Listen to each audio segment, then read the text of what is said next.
اللہ کے نام سے شروع جو بڑا مہربان ہمیشہ مہربانیاں فرمانے والا ہے۔ وہ حضرت انسان جو اپنی نافرمانیوں کی وجہ سے آزمائش میں مبتلا کر دیا جائے گا، وہ انسان کہ جو اپنی بغاوت کی وجہ سے تنگی رزق کا جسے سامنا ہوگا، تو میرا اللہ ارشاد فرماتا ہے کہ پھر ایک وقت وہ بھی آئے گا، کلا فرمایا ہرگز نہیں، اذا جب دکت الارض پاش پاش کر کے زمین کو دکن دکا ریزہ ریزہ کر دیا جائے گا۔ فرمایا ایک دن وہ بھی آئے گا کہ یہ جو تمہاری زمین ہے اسے پاش پاش کر کے ریزہ ریزہ کر کے بکھیر دیا جائے گا۔ پھر ارشاد فرمایا وَجَاءَ رَبُّكَ، اور پھر جلوہ فرما ہوگا ربُّكَ، آپ کا رب۔ اے بندے جس سے تو بغاوت کر رہا ہے،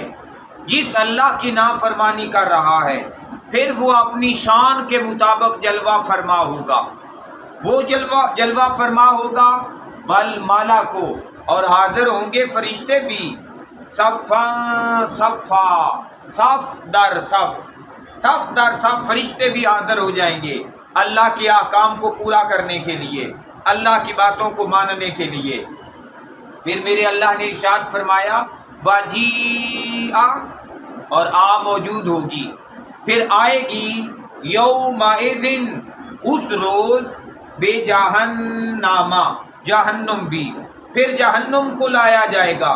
لوگوں کے سامنے پیش کی جائے گی، لوگوں کو دکھائی جائے گی کہ دنیا کی زندگی میں جس جہنم کا تم مذاق اڑایا کرتے تھے، جس جہنم سے تم بے خوف رہتے تھے، دیکھو یہ کتنے خوف والا مقام ہے، سامنے پیش کر دی جائے گی۔ میرے اللہ نے ارشاد فرمایا یومئذ، یہ پھر وہ دن ہوگا، یہ وہ دن ہوگا یتذکر الانسان، حضرت انسان پھر یاد کرے گا کہ کاش کبھی دنیا میں رہ کے اس سے خوف کیا ہوتا، کاش کبھی دنیا میں رہتے ہوئے اس جہنم سے بچنے کا کوئی سامان کر لیا ہوتا، کاش کہ دنیا میں رہتے ہوئے ہم کچھ ایسا کر لیتے کہ جو آج ہمیں اس جہنم سے دور کر دیتا۔ فرمایا وہ یاد تو کرے گا، لیکن میرا اللہ ارشاد فرما رہا ہے وَأَنَّا، اور کیوں کر، لَهُ، اس بندے کے لیے ہو، ذکرا، یہ یاد کوئی فائدہ مند۔ فرمایا اب قیامت والے دن کی یہ یاد کیسے فائدہ مند ہو سکتی ہے جب دنیا میں رہ کے نہ جنت کو یاد کر کے نیک اعمال کیے، نہ جہنم کو یاد کر کے برے کاموں سے بچا۔ تو فرمایا جب دنیا کی یاد نے فائدہ نہیں دیا تو اس دن کی یاد بھی پھر اسے کچھ فائدہ نہیں دے گی۔ پھر میرے اللہ نے ارشاد فرمایا یقولو، جب وہاں اور کچھ نہیں چلے گا تو پھر پکار اٹھے گا، پھر کہے گا یا لیتانی، اے کاش، قدمت، کہ میں نے آگے بھیجا ہوتا، لحیاتی، اپنی آج کی اس زندگی کے لیے، کہ وہ زندگی جو قیامت کے روز جس نے مجھے حاضر کر دیا ہے، اس آخرت کی زندگی کے لیے دنیا میں رہتے ہوئے اے کاش میں نے کچھ تو آگے بھیجا ہوتا۔ اے بندے، اللہ کی رحمت آج جھنجھوڑ رہی ہے، قرآن کا پیغام آج جھنجھوڑ رہا ہے کہ اس روز تو کف افسوس ملے گا کہ کاش میں نے آخرت کے لیے کچھ کیا ہوتا، اور یہ اللہ کا فضل ہوا، حضور کی نسبت کا صدقہ نصیب ہوا کہ دنیا کے اندر ہی قرآن وہ باتیں جو قیامت کو ہونی ہیں آج ہمیں بتا رہا ہے، کہ تاکہ وہاں آپ کو شرمندگی نہ ہو، ادھر رہتے ہوئے ہی ایسے اعمال کر لیں، ایسی تیاری کر لیں کہ آخر کی شرمندگی سے، آخرت کی پریشانی سے اور آخرت کی پکڑ سے بندہ جو ہے وہ بچ سکے۔ تو فرمایا بندہ کہے گا کہ کاش اس زندگی کے لیے میں نے آگے کچھ بھیجا ہوتا۔